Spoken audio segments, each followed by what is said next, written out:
faut que tu notes les questions. Les noter? Non, mais je veux dire, tu les mentionnes quand elles apparaissent. À un moment donné, on va faire un arrêt. Voilà. À un moment donné, on va faire un arrêt et puis on pourra prendre les questions. Rouge. Bonjour. Bonjour. Est-ce que tout le monde est bien au rendez-vous? Est-ce que vous êtes tous parvenus à vous connecter? Voilà, alors si les uns et les autres, vous pouvez vous signaler grâce au petit chat qui est à votre disposition, et bien comme ça, on aura la possibilité de voir quels sont les participants, du moins avec leur prénom. Voilà. Donc, on a déjà quelqu'un qui nous répond, c'est Joanie. Bonjour, tout est OK pour Joanie.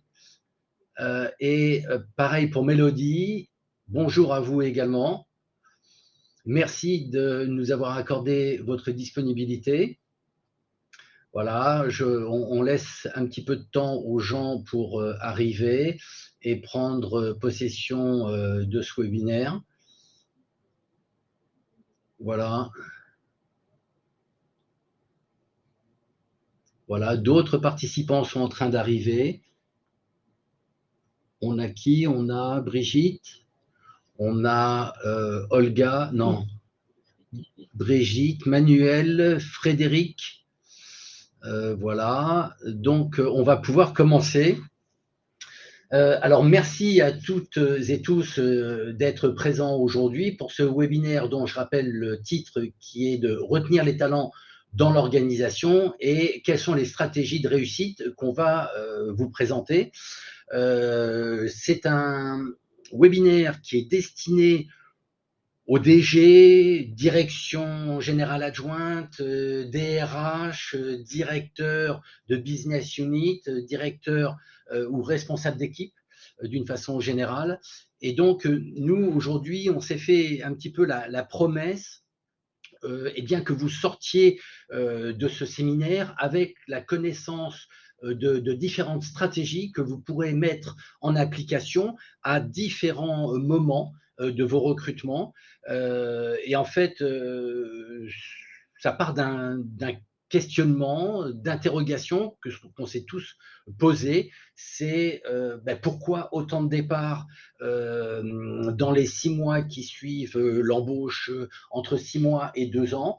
On a quelques 35% des candidats embauchés qui aujourd'hui eh bien, quittent l'entreprise et recherchent un nouvel emploi.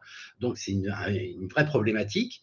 Et puis, on s'aperçoit aussi qu'il y a une distorsion entre les candidats eh bien, qu'on a rencontrés et finalement les candidats qu'on a embauchés. On a la sensation que ce ne sont pas les mêmes. Donc, on va s'expliquer sur cette question-là également. Et puis l'interrogation que tous les DRH ont aujourd'hui et qui m'ont remonté, de savoir quelle est globalement la bonne posture à adopter vis-à-vis de la nouvelle génération, vis-à-vis de la génération des jeunes professionnels qu'on appellera génération Z et dont on peut s'interroger de savoir si ils ont effectivement les mêmes valeurs par rapport au travail que la génération précédente? Est-ce qu'ils ont les mêmes approches? Bref, est-ce qu'aujourd'hui, il ne convient pas de porter attention à leurs critères de sélection? Est-ce qu'on ne doit pas, nous, recruteurs, changer notre logiciel de compréhension afin de pouvoir mieux les décoder? Bref, tout un tas de questions auxquelles on va tenter d'apporter des réponses. Donc, en fait, aujourd'hui, les stratégies que l'on va vous proposer sont des stratégies qui vont intervenir à 3 niveaux. Dès le début, premièrement, du processus de recrutement, dès les premiers contacts, dès les premiers entretiens. En fait, on a trop souvent tendance à penser que la fuite des profils, la fuite des talents provient d'une situation qui aurait pu intervenir après l'embauche. Alors oui, souvent ça se déclare après l'embauche, mais en fait les faits générateurs remontent bien en amont et c'est de ça dont on va parler aujourd'hui. Et donc on va vous parler des stratégies à déployer justement vis-à-vis des candidats dès les premiers process, dès les premières étapes du recrutement. D'accord. Et puis ensuite, pendant la période d'essai, qui est également cruciale parce que c'est là où beaucoup de choses vont se jouer, on va en parler. Et puis, pour finir, bien évidemment, une fois que le talent est confirmé dans sa période d'essai, eh bien, il y a toute une période de gestation où là, le candidat va finir de découvrir tout un ensemble d'environnements qu'il n'avait pas réalisé préalablement. Et donc là aussi, on a un vrai sujet dont on va débattre. Voilà. Est-ce que cette approche est claire pour tout le monde? On va essayer de rendre la chose la plus interactive possible.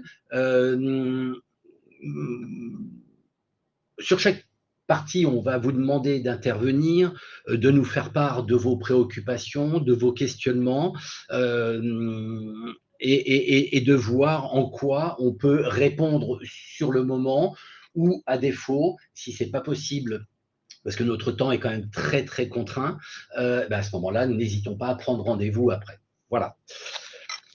Alors, on va commencer. Et donc, la première question, c'est aujourd'hui, si vous pouvez nous indiquer dans quel business, dans quel secteur professionnel vous êtes, de manière à pouvoir mieux vous identifier, et puis de nous déclarer quelles sont les problématiques, les écueils que vous rencontrez en tout premier lieu et dont on pourrait éventuellement parler. Voilà, et puis nous indiquer quelle est votre échéance, parce que bien évidemment, ça change tout, suivant que l'écueil rencontré est en cours ou alors à venir. Donc, merci de nous renseigner là-dessus et on essaiera de vous y répondre au fur et à mesure de ce webinaire. Et donc, voilà. Donc, petite présentation très rapide du cabinet. Pour certains, vous connaissez déjà le cabinet parce que on n'en est pas à notre premier webinaire, hein, il s'agit du 4e. Donc, pour rappeler, eh bien, on a 5 business units. Notre activité consiste, en fin de compte, à apporter du soutien aux dirigeants qui, comment dirais-je, a un objectif de développement de stratégie et qui souvent se trouve ralenti par un ensemble de problématiques environnantes et périphériques. Et donc, l'objectif de notre cabinet est de répondre au fur et à mesure qu'elles surgissent à toutes ces problématiques auxquelles peut se heurter le dirigeant dans la réalisation de sa stratégie globale et donc de prendre en charge les différents aspects de ces problématiques. Donc, on a 5 business units. On a une business unit qui traite de tout ce qui est compétences, formation, montée en compétences des équipes. On a une business unit qui gère toutes les questions de transformation d'entreprise et d'accompagnement au changement.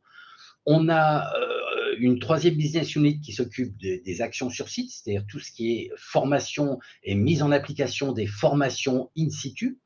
Une 4e business unit qui est une business unit qui est chargée de faire des diagnostics et de réaliser des audits opérationnels avec des recommandations que l'on peut suggérer derrière. Et puis pour finir, la DAS que je pilote, la business unit que je pilote, qui est la business unit ressources, recrutement et placement. Voilà. Alors, on a déjà une question. Peut-être que tu peux nous en parler. Vas-y, Olga, je te laisse la lire. C'est Frédéric Philly qui nous dit qu'il est DG de transition effectuant des missions dans des entreprises connaissant des difficultés. Motiver les équipes est primordial et pas toujours simple et c'est passionnant. Merci Frédéric de cette transparence et donc bienvenue, voilà. Et on reviendra sur les sujets au fur et à mesure de l'évolution de ce webinaire. Alors, aujourd'hui, donc, on va traiter de retenir les talents dans l'organisation.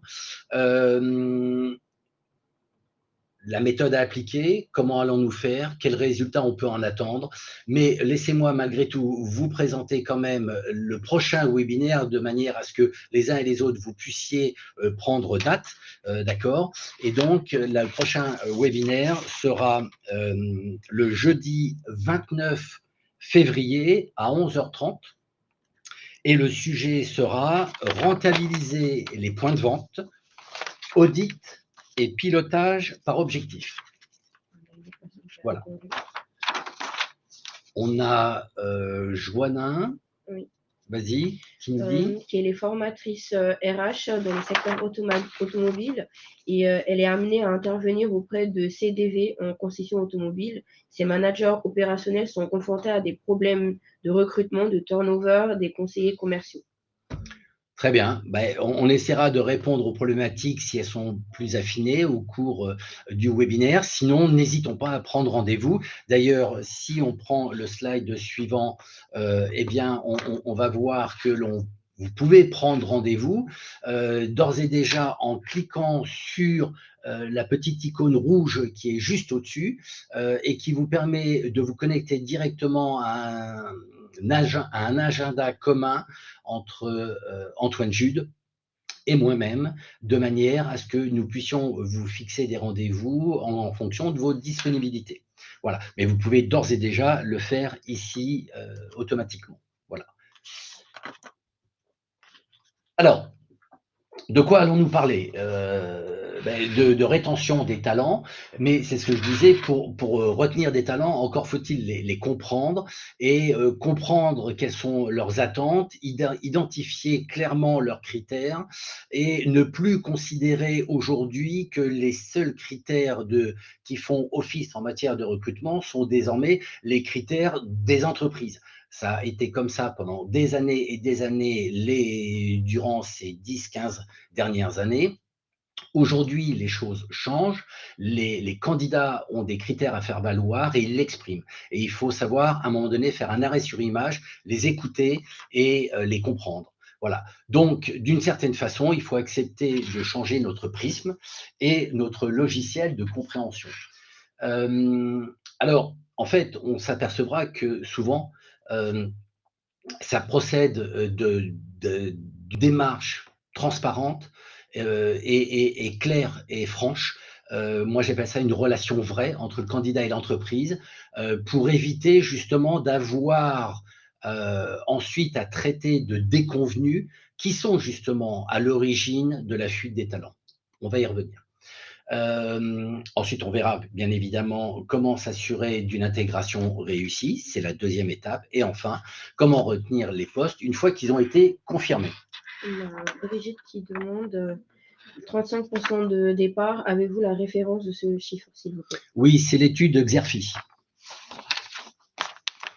Voilà. Alors,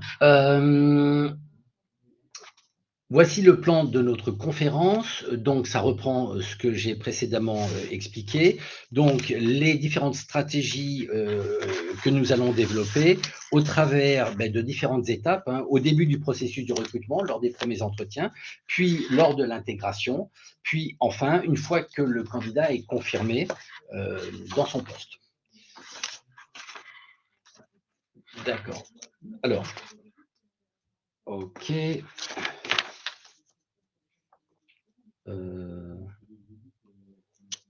Ok.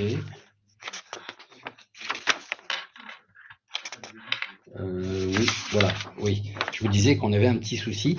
Alors, pour rappeler quand même l'importance de ce sujet, mais je crois que tout le monde en a bien pris conscience, c'est qu'aujourd'hui, comment dirais-je, alors là, il s'agit de statistiques hein, de l'agence de communication et de conseil, du cabinet de conseil Eurogroupe, qui justement nous donne une indication et nous dit qu'aujourd'hui, en 2023 et 2024, les défis pour justement les RH et les patrons d'entreprise c'est de développer l'engagement des collaborateurs, alors bien évidemment la rétention, bien évidemment avec, à hauteur de 40%, et ensuite proposer des salaires attractifs. Donc on voit bien que le salaire, bien évidemment, reste important, mais que développer l'engagement des collaborateurs l'est encore plus. Donc on va voir en quoi.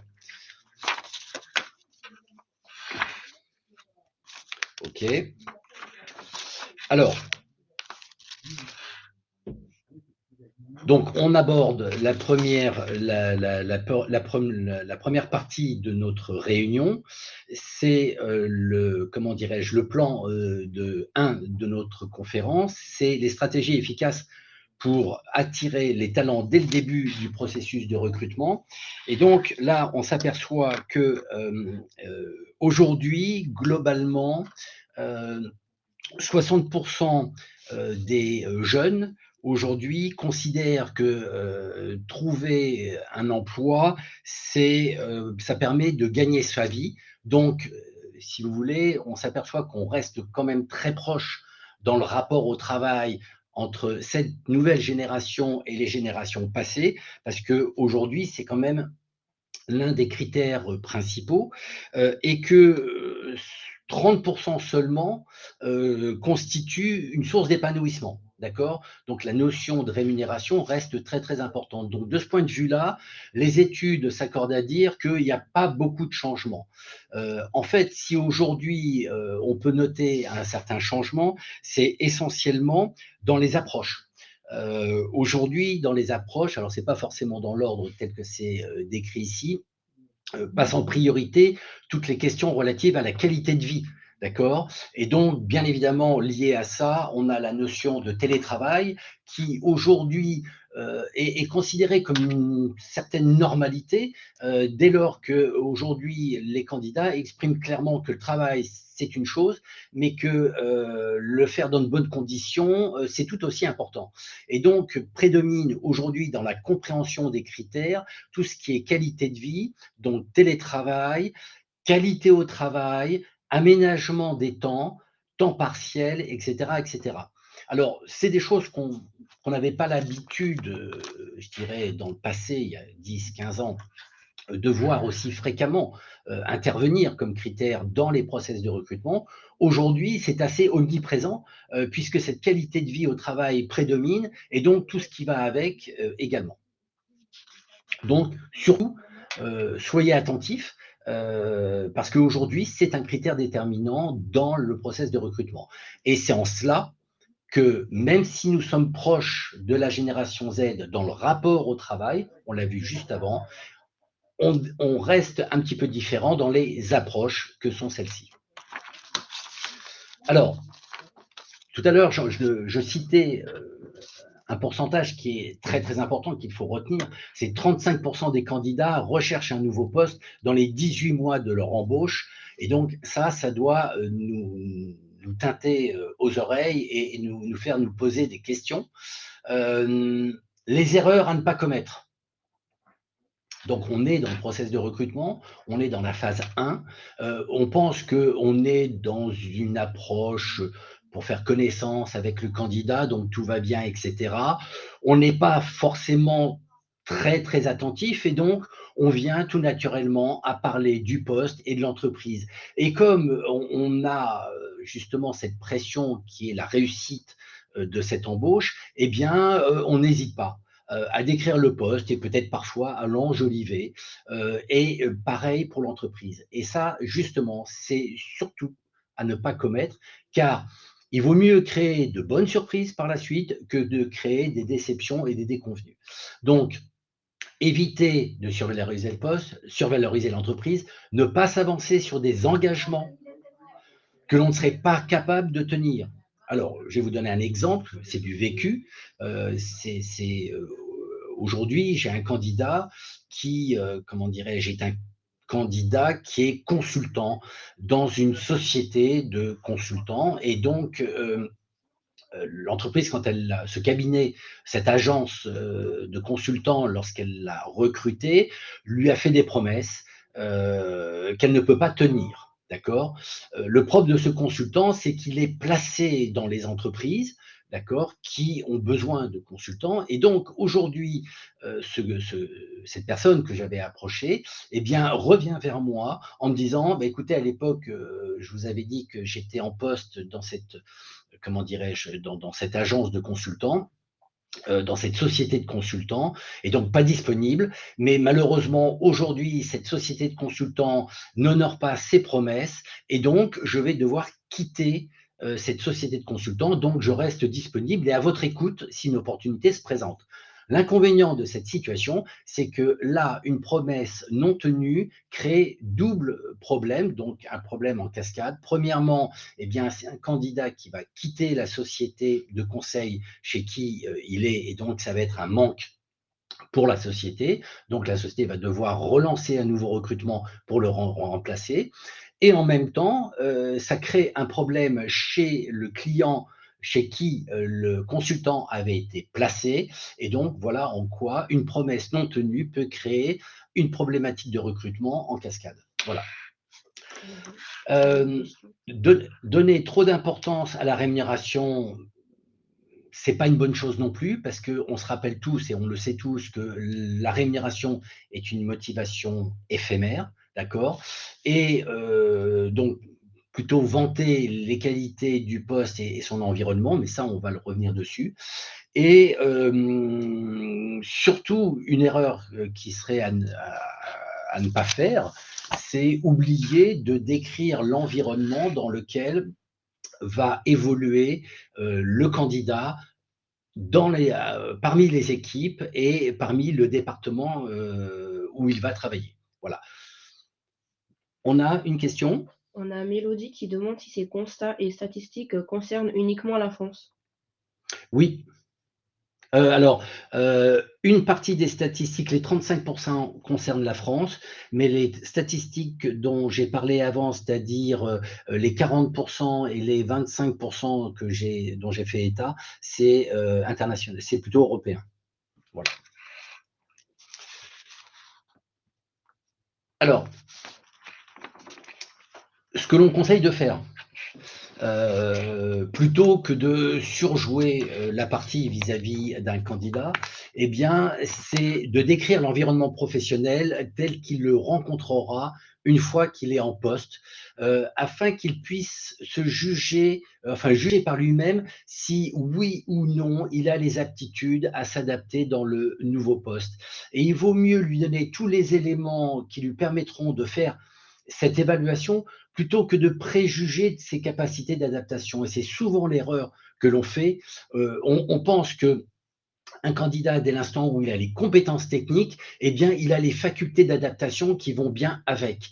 Et ça, c'est un leurre. On a des candidats qui sont très bons en tant que techniciens et en tant qu'experts et qui rencontrent des difficultés lors de l'intégration parce que ce sont des gens qui n'ont pas développé un savoir-faire ou plutôt un savoir-être qui leur permet justement une adaptation ou un travail collectif en équipe, etc., etc.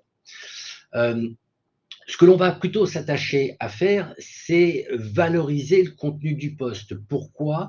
Pour mettre en lumière justement les possibles adéquations entre le candidat et le poste qui sera et la mission qui lui sera confiée, de manière à lui faire, à le placer en mode sécuritaire pour le mettre en confiance et lui retirer toutes les appréhensions qui seraient bien légitimes qu'il ait, parce que forcément, quand on postule pour un nouveau poste, on a toujours des questions du type est-ce que je vais être à la hauteur? Est-ce que je vais y arriver? Est-ce que je suis capable? Etc., etc.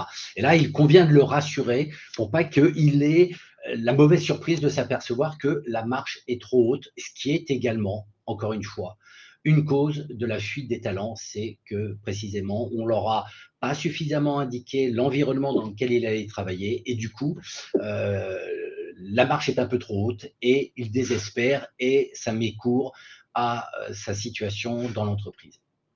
Voilà. Pour cela, il faut valider la perception que se fait le candidat de son poste et de tout ce qui l'entoure. Et ça procède du principe classique que l'on connaît tous, hein, qui est le principe de la reformulation, et ne pas hésiter à lui demander où sont ses zones de confort, où sont ses zones d'inconfort dans le poste qui lui a été présenté. Et en plus, ça aura pour objectif d'identifier à votre niveau quelles sont les zones d'amélioration à envisager et éventuellement les points les points de coaching ou d'accompagnement que l'on pourra proposer à l'employeur lors de l'intégration du candidat pour lui faciliter son intégration sur ces points, sur ces zones d'inconfort. Alors, euh, il est important de décrire l'environnement dans lequel le candidat va se retrouver du jour au lendemain. Je vais vous donner un exemple de certains recrutements que j'ai faits dans le secteur associatif. Beaucoup de gens aujourd'hui se tournent vers l'associatif parce que voilà, c'est synonyme de beaucoup de valeurs humaines, etc. Mais pour autant, beaucoup d'entre eux ne se font pas une image claire et précise de ce qu'est l'associatif et de l'envers du décor. Et en fait, lorsque je faisais des recrutements dans l'associatif et que je continue à en faire, je m'attache justement à expliquer clairement aux candidats quel type d'environnement il va trouver qui est totalement différent de l'environnement des entreprises privées, où là, on est sur un modèle qui est quand même beaucoup plus calé sur l'intuitu personné, sur la considération de la personne, sur ses sentiments, sur sa relation à l'autre, etc. Et malheureusement, les candidats souvent se méprennent parce que il arrive que certains candidats se réfugient dans l'associatif, parfois par besoin de reconnaissance ou besoin de bien faire ou d'apporter du bien. Bref, voilà, chacun a ses objectifs et parfois, eh bien, certains se dévouent corps et âme et attendent de la reconnaissance. Et moi, souvent, je leur précisais que, eh bien, les attentions ou la reconnaissance va à la cause et rarement au chevalier qui la sert. Tout simplement parce que ce sont des gens qui peuvent être dans l'expectative, dans l'attente, d'abord, qui vont s'investir corps et âme, certainement, dans la cause d'intérêt général, et qui, à un moment donné, peuvent espérer une reconnaissance et peuvent être déçus que cette reconnaissance n'arrive pas ou peu. Et dans ce cas-là, c'est un exemple comme un autre, hein. Bien évidemment, je les ai formés aussi sur d'autres caractéristiques du secteur associatif, mais celui-ci était un des plus importants parce qu'il est souvent attendu de ceux qui postulent dans ce secteur. Donc, un autre point, on est toujours dans la phase de recrutement qui est très important, il faut se méfier des biais. Je travaille avec beaucoup de DRH et je les interroge sur leur ressenti. J'interroge également les directeurs généraux en leur demandant leur avis sur les personnes qui ont été embauchées. Et j'ai une phrase, j'ai une observation qui revient régulièrement et beaucoup d'entre vous me disent « ce n'est pas le candidat que j'ai embauché, c'en est un autre, il est différent ». Mais non, en fait, c'est bien le même candidat, sauf que on entend ce que l'on a envie d'entendre. On ne retient que ce qui sert notre désir de conclure rapidement l'embauche. Dès lors, la vision que vous pouvez avoir, elle est tronquée, elle est totalement subjective.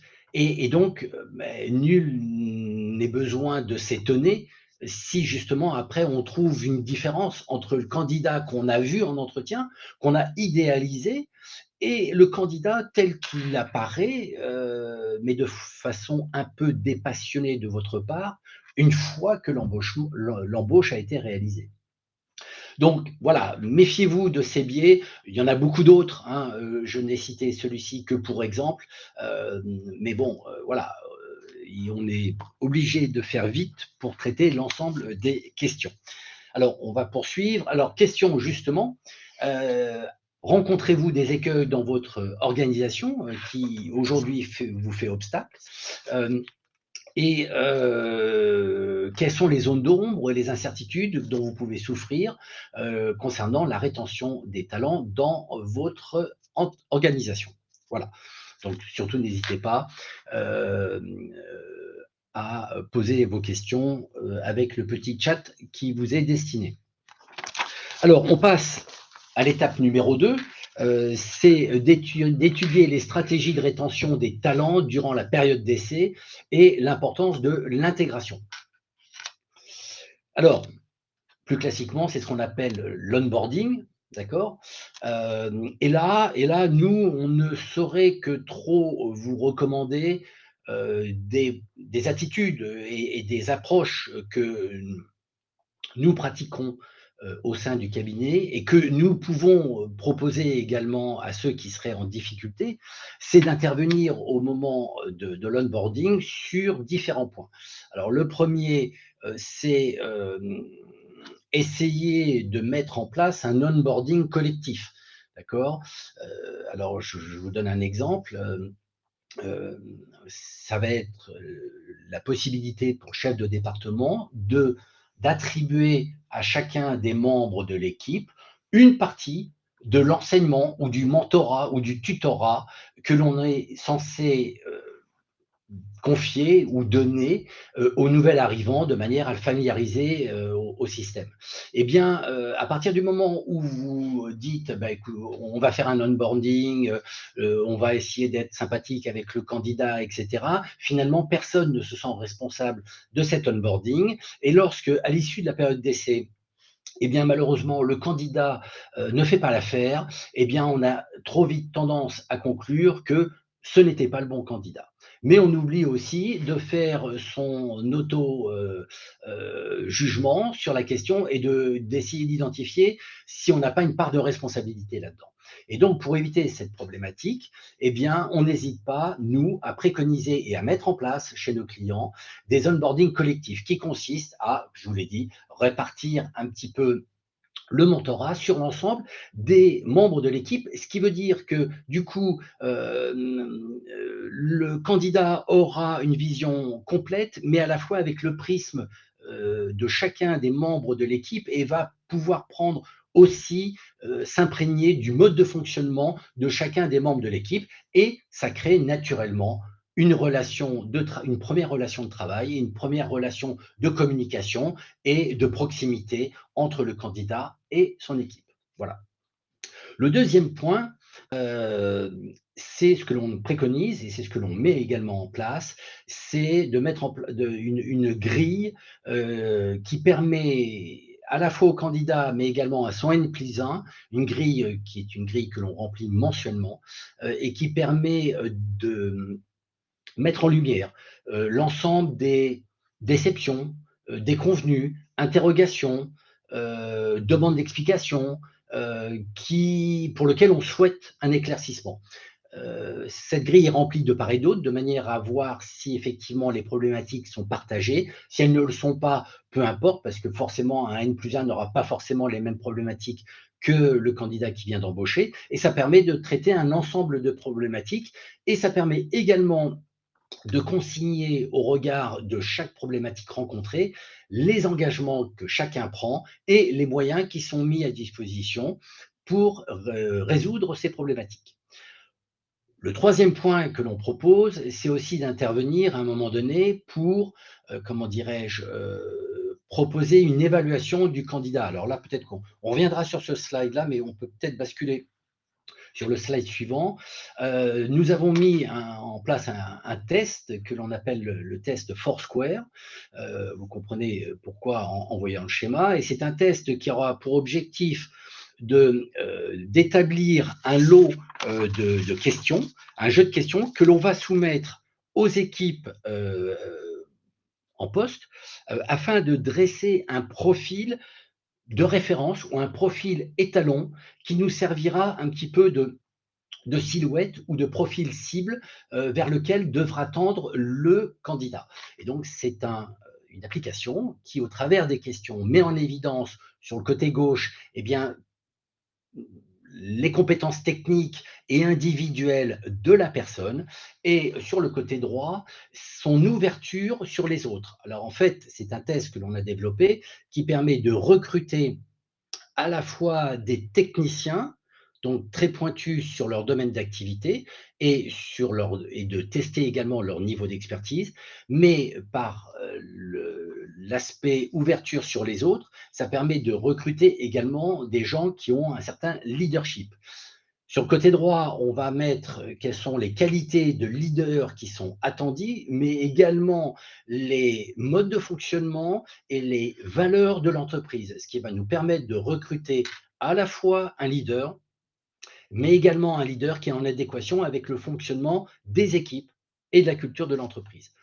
Ce qui est aussi, quand ce test n'est pas réalisé, une source de problématiques, car récemment, j'avais un DRH qui m'expliquait ses déboires. C'est dans un groupe très, très important de l'industrie, avec plus de 20 000 salariés, qui me disait qu'il avait dû mettre fin à 2 périodes d'essai, car les candidats lui mettaient le feu aux équipes. Voilà, c'est des candidats dont ils n'avaient pas pris le soin de vérifier la culture, le mode de fonctionnement, et ils ont mis la révolution en l'espace d'un mois dans les équipes présentes, parce qu'ils travaillaient différemment, ils fonctionnaient différemment, et du coup, c'était totalement incompatible. Bien, aujourd'hui, grâce à ce test, aujourd'hui, on a la possibilité de limiter cette problématique. Voilà.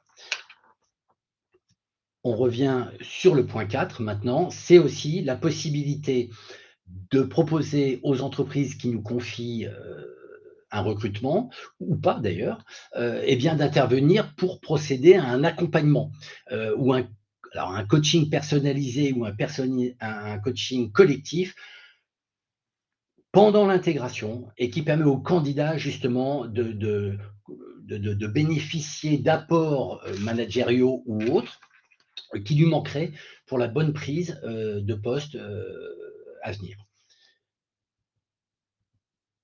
Voilà. Et donc, on en revient. C'est un accompagnement qui concerne les managers qui ont été promus pour leur permettre d'appréhender correctement les caractéristiques du nouveau poste. N'oublions pas qu'on a un peu trop tendance à dire ce candidat, cet employé salarié en activité est bon dans ce qu'il fait, il mérite une promotion et donc on va lui offrir un poste en N+1, sauf que c'est parce qu'il est bon dans son poste qu'il fera un bon N+1. Et donc très souvent on s'aperçoit que pour certains candidats, eh bien la promotion est une difficulté car la marche est souvent trop haute. Et donc, dans ces cas-là, on propose un accompagnement à la personne récemment promue en interne de manière à l'aider dans ses nouvelles fonctions. De la même façon, on propose des accompagnements aux managers lorsqu'ils décident d'intégrer des nouvelles recrues, de manière à lui donner tous les outils qui permettront une bonne intégration de cette nouvelle recrue et de manière à pérenniser ce candidat. Alors, aujourd'hui, on peut se poser des questions. Est-ce que tous vos managers disposent bien des bons savoir-faire pour organiser une intégration correcte, en bonne et due forme? Récemment, je suis intervenu auprès d'un laboratoire pharmaceutique pour justement dispenser une formation tutorat à des managers, et ça, je dirais que ça s'adresse à tout type de manager, quel que soit le niveau de hiérarchie, y compris des middle-up, des cadres middle-up ou exécutifs, car c'est un véritable savoir-faire, c'est une posture qui est bien particulière, qui est dans l'écoute, dans la reformulation, dans la proximité avec les candidats, et ça ne s'invente pas, et on intervient souvent pour justement proposer des formations à ce niveau-là. Et puis, est-ce que aujourd'hui vous avez des réticences à exprimer, enfin des réticences connues de vos managers vis-à-vis des recrutements et du suivi des recrues, et est-ce qu'il y a possibilité de les faire évoluer? Là aussi, c'est un vrai sujet. Encore une fois, tout n'est pas de la faute du candidat. Aujourd'hui, les entreprises ont besoin d'intégrer ces nouveaux réflexes, ces nouvelles attitudes, ces nouvelles postures. Aujourd'hui, il faut arrêter de penser que de toute façon, ça sera de la faute du candidat. En fait, tout le monde est dans la même barque. Ce que l'on veut, c'est que ce recrutement réussisse. Et dans ce cas-là, il faut que tout le monde s'y mette, aussi bien le candidat que l'employeur. C'est pour ça que s'il y a besoin de faire évoluer nos personnes en interne, eh bien, n'hésitons pas à le faire. Troisième partie du webinaire, et donc j'essaye d'aller vite parce que le temps défile. Donc voilà, c'est qu'est-ce qui se passe après l'embauche? En fait, il est important de donner une vision claire et une notion de leadership aux salariés parce que souvent, les salariés se posent la question: à quoi je sers? À quoi mon entreprise contribue? Comment je peux être utile? Et en fin de compte, beaucoup de candidats aujourd'hui quittent leur poste car ils ne voient pas de finalité, ils ne voient pas de vision, ils n'ont pas la vision qu'un leader devrait leur communiquer lorsqu'ils prennent leurs fonctions. Et ça, c'est très important. Il faut avoir toujours cette notion en tête que les nouvelles recrues ont besoin d'être guidées dans le temps. Voilà. Ne pas hésiter à leur donner des opportunités de formation, d'évolution de compétences, de manière à fidéliser les salariés et leur laisser envisager justement une montée en compétences qu'ils pourront valoriser ensuite dans leur CV. Ce qui est important aussi, c'est d'avoir une culture d'entreprise, qui est favorable justement, à tous ces nouveaux salariés, qui est une, culture d'entreprise collaborative et valorisante. Voilà, et dans ces cas-là, ne pas hésiter à enrôler des candidats dont on identifie qu'ils ont un certain potentiel dans des développements stratégiques de l'entreprise. Alors, certains appellent ça des plans de rétention, d'autres des plans stratégiques. C'est une façon de les valoriser et de leur donner cette reconnaissance dont ils ont besoin, mais également de créer la dynamique et l'émulation nécessaires à une pérennisation de leur métier. Ne pas hésiter aussi à leur offrir l'accès à des gratifications non monétaires comme les voyages, etc., etc.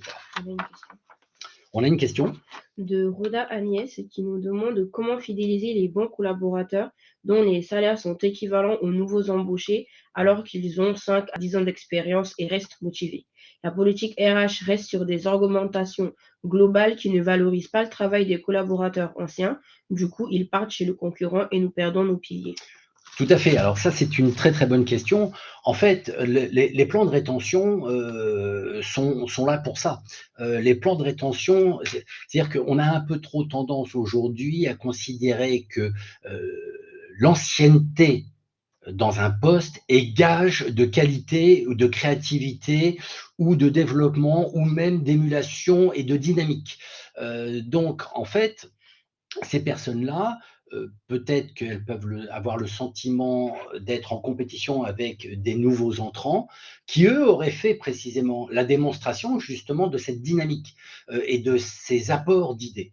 Donc, ces gens-là, ne pas hésiter à les prendre, à les intégrer dans des plans de rétention et à les faire, entre guillemets, collaborer sur des mêmes sujets avec ces nouvelles recrues et les amener naturellement peut-être à faire la différence entre les nouvelles recrues qui arrivent avec des nouvelles idées et eux qui, pendant les 10 ans d'expérience, ont consolidé leur expérience dans le job en question, mais qui n'ont peut-être pas forcément développé une attitude proactive, génératrice de nouvelles stratégies.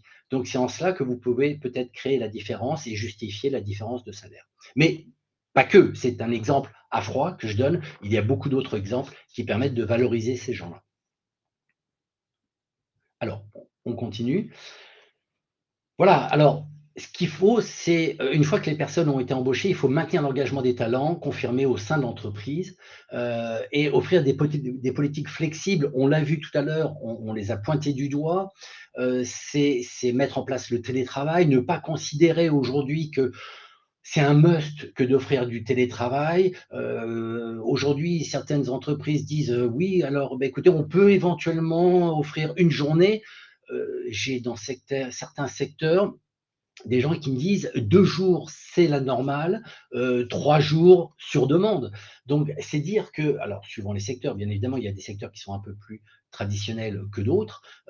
Si je parle de l'IT, alors l'IT est complètement délocalisé, donc les jours de télétravail sont nombreux. En revanche, dans d'autres professions plus traditionnelles, ça s'entend moins.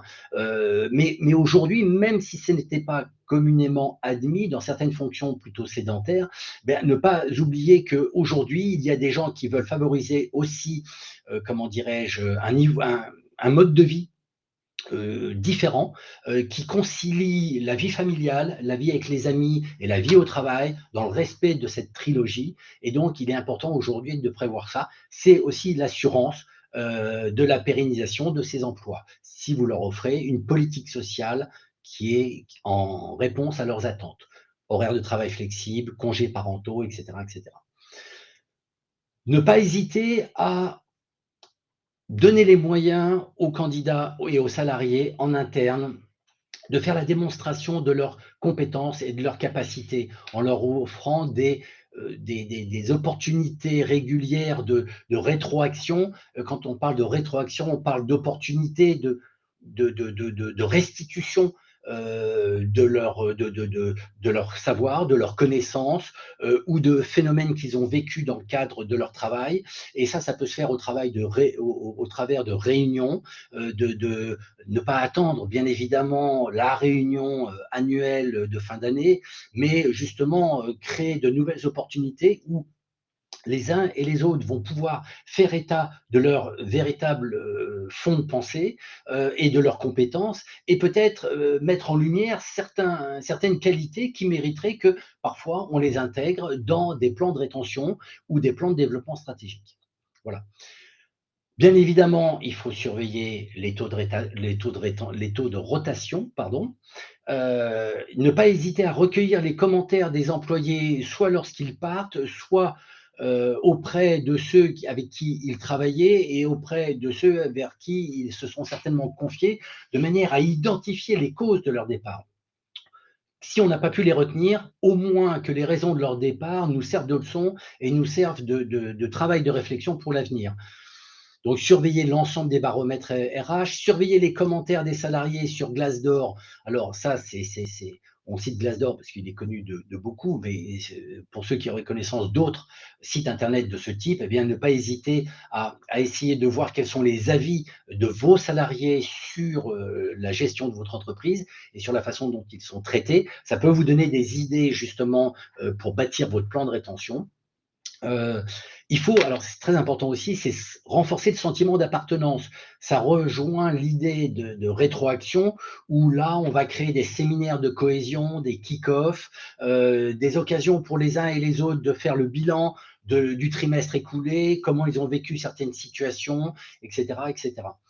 Et puis, pour finir, renforcer la fierté d'appartenance de son entreprise, c'est important. Aujourd'hui, beaucoup de salariés eh bien, sont contents de pouvoir parler de leur entreprise dans des dîners lorsqu'ils se rassemblent avec des amis.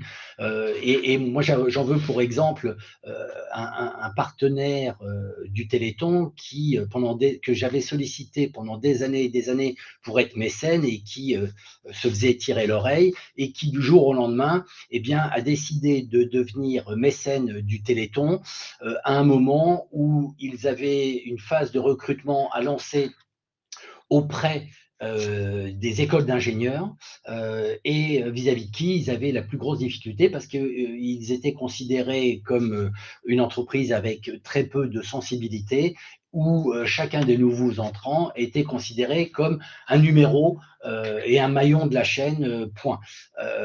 Sans pour autant faire démonstration pour l'entreprise eh bien, d'actes de solidarité et d'actes de RSE. Eh bien, du coup, les nouveaux ingénieurs refusaient de se faire intégrer par cette grande entreprise et préféraient d'autres entreprises qui faisaient état d'implication RSE. Voilà. Du jour au lendemain, bien évidemment, leur politique de recrutement a été favorisée par justement le mécénat qu'ils ont offert au Téléthon. Voilà. On a encore quelques éléments à traiter. Alors, les questions à se poser dès les premières fuites de talent. C'est identifier si la fuite de talent correspond à un acte isolé ou récurrent. Identifier les catégories socio-professionnelles touchées. Elles peuvent ne pas être identiques. L'âge des personnes concernées, les catégories professionnelles des personnes qui partent, est-ce sectorisé ou au contraire général à l'ensemble de l'entreprise? Combien de temps après leurs embauches les talents quittent les emplois? Ça peut être très indicateur des causes à l'origine du départ, et identifier les causes en interrogeant les candidats, on en a parlé tout à l'heure, ou les collègues dès la première manifestation. Ne pas hésiter aussi à faire une veille de la concurrence et voir si effectivement c'est le marché qui est victime d'une pénurie ou d'une problématique ou d'une mobilité accentuée et voir si la problématique se renouvelle également chez les concurrents. Et puis pardon, ne pas hésiter à vérifier ce que sont devenus les talents qui sont partis et de vérifier, de mettre comment dirais-je, un petit point de vigilance sur les candidats pour voir un petit peu comment ils ont évolué et vers quel horizon ils se sont dirigés. Voilà. On va passer au slide suivant. Alors, rappelons les causes de fuite de talent les plus fréquentes. Les déconvenus, tout type d'informations qui viendraient en contradiction, qui auraient été avancées lors des recrutements et qui viendraient en contradiction avec la réalité des faits. Donc, tout sujet qui pourrait créer des déconvenus, des interrogations, des surprises, des étonnements. Bref, tout ça, c'est des choses qui peuvent faire péricliter une période d'intégration ou une période post-embauche. Une entreprise qui n'aurait pas imaginé un plan de développement professionnel et personnel pour les salariés, donc des plans de formation individuels, une entreprise qui ne serait pas suffisamment communicante sur les promotions possibles, sur les programmes de reconnaissance, sur l'existence d'un programme de rétention. Bref, voilà, ce sont des choses qu'il est nécessaire de mettre en place et qui, si elles ne le sont pas, peuvent être génératrices de fuite de vos talents. Autre situation, c'est toutes les situations qui pourraient provoquer le départ subi d'un candidat, c'est vérifier les environnements de travail délétères qu'on peut rencontrer dans certaines équipes ou les conflits qui peuvent jaillir entre deux personnes et surtout l'absence de leadership, c'est-à-dire l'absence de management au niveau N+1 pour arbitrer les conflits. Voilà. On l'a vu, la rémunération des avantages est suffisamment insuffisante et ça, on voit que c'est largement insuffisant au regard de tout ce qui est important et qui a été cité juste en amont, au-dessus, et qui peuvent être source de problématiques. Bien surveiller à l'équilibre travail et vie personnelle et surtout, encore une fois, faire une veille du baromètre des rémunérations à la concurrence de manière à éviter que certains de vos candidats ne vous quittent pour une poignée d'euros, ce qui aujourd'hui est également un des critères, comment dirais-je, de reproche de la situation qui peut être fait ou d'objections qui peuvent être faites par les DRH et autres responsables d'équipe. Voilà. l'e-Partners aujourd'hui peut vous accompagner dans ces démarches. Alors, pour rappel, l'e-Partners s'occupe de recrutement par approche directe de A à Z.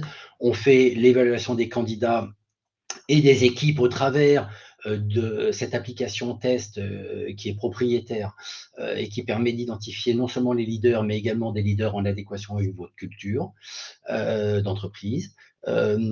Évaluer la possibilité pour certains salariés de recevoir ou non des promotions internes et voir s'ils sont capables de les absorber.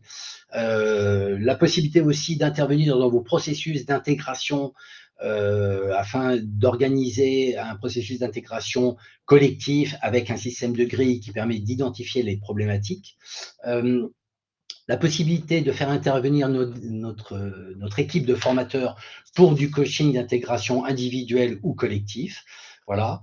Et puis, la possibilité de diagnostiquer vos problématiques de fuite de talent et de vous aider à établir un plan de rétention. Voilà. Une question. Est-ce que vous avez les uns et les autres des questions? On a Frédéric Philly qui dit que la première source de départ n'est-elle pas la mésentente avec son boss direct? Il faut faire attention au management à tous les niveaux. Tout à fait, tout à fait. Alors, de là à dire que c'est la première cause, probablement, mais pas toujours de façon certaine, hein. Mais c'est vrai que, c'est ce que je disais tout à l'heure, hein, bien veiller à la façon dont votre N+1 va intégrer les nouvelles recrues. Donc s'assurer qu'effectivement, ce N+1, ce manager va avoir le savoir-faire pour, accueillir une nouvelle recrue, va pouvoir s'occuper du mentorat, va pouvoir mettre en charge chaque membre de l'équipe d'un onboarding collectif pour ce nouvel entrant. Voilà, tout ça sont des choses qui peuvent contribuer également à planir les problématiques.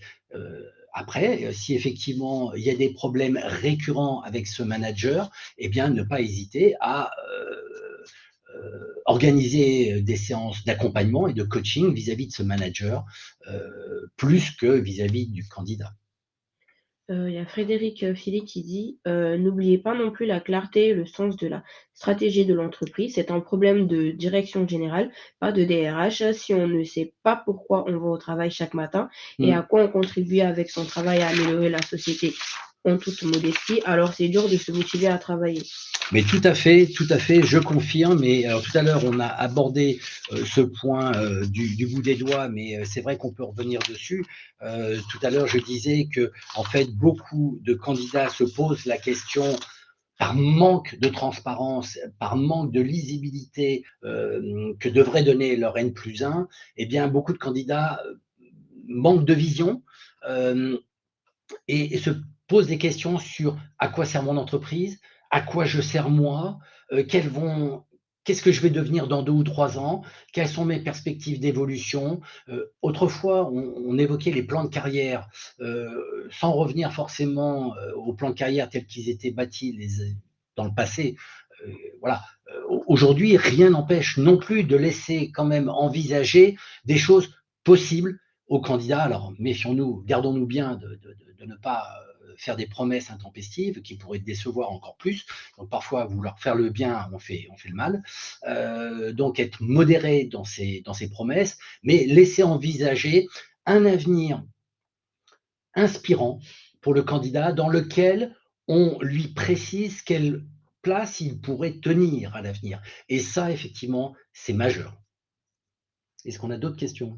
Non. Voilà. Est-ce que les uns et les autres, vous avez des questions complémentaires? Alors, j'en profite pour dire que beaucoup d'entre vous, vous m'avez posé un certain nombre de questions sur comment on bâtit un plan de rétention.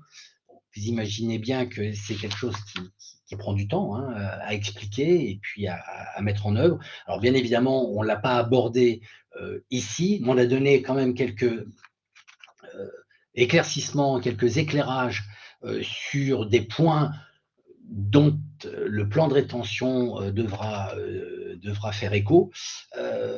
Mais bien évidemment, il y a toute une méthodologie à prévoir. Et notamment, il y a globalement à peu près une dizaine de points sur lesquels il faut être très vigilant et qu'il faut être capable de décliner. Donc c'est un travail qui prend du temps, mais bien évidemment, je suis prêt à répondre à ces questions détaillées en dehors du processus. Il y a Frédéric Philly qui dit que avant de parler d'avenir, il faudrait être motivé à travailler aujourd'hui. Alors, Tout à fait d'accord. Mais je dirais qu'aujourd'hui, les employeurs ont une partie de responsabilité dans cette situation. Ce que je veux dire par là, c'est que aux responsables d'équipe, aux managers qui ont initié cette embauche, de veiller justement par leur ouverture sur les candidats, sur la vision qu'ils peuvent apporter, et surtout en expliquant quelle place le candidat peut tenir demain dans l'organisation. C'est à eux qu'il incombe cette tâche, et c'est grâce à eux que précisément on verra des candidats eh bien, s'épanouir dans leur travail, parce que oui, on leur a mis en évidence la place qu'ils tiendraient, et ça c'est important de savoir quelle place on tient maintenant et quelle place on tient à l'avenir, et que entre maintenant et l'avenir, quel pont l'employeur peut-il proposer pour permettre une montée en compétences par le biais de la formation, de la reconnaissance, d'un plan de rétention, de l'intégration dans un plan de développement stratégique. Bref, ce sont tous ces éléments-là aujourd'hui que l'employeur doit apporter, ou pour lequel il doit contribuer à part égale également avec le candidat. Mais on ne peut plus considérer que les employeurs n'ont pas de responsabilité à ce niveau-là. Aujourd'hui, leur engagement, il doit être aussi important que celui des salariés. Voilà. Est-ce que nous avons d'autres questions? Non. Alors, pour ceux qui auraient d'autres questions à poser, n'hésitez pas, je dirais, à prendre attache avec notre agenda en cliquant sur le haut du cadre, hein. Il y a marqué prendre rendez-vous, cliquez ici. Donc là, vous arriverez directement sur notre agenda. Ou n'hésitez pas à prendre attache avec nous. Alors, je vous laisse mon numéro de téléphone qui n'apparaît pas ici, on a oublié de le mettre, mais c'est le 06 01 64 47 95. Je répète, 06 01 64 47 95. Donc, vous pouvez me contacter à tout moment, ou bien évidemment prendre attache avec nous par mail. Nos mails sont sur notre site internet. Voilà.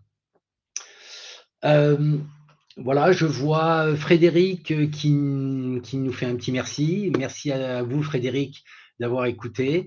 Agnès qui nous souhaite une bonne journée. Merci Agnès.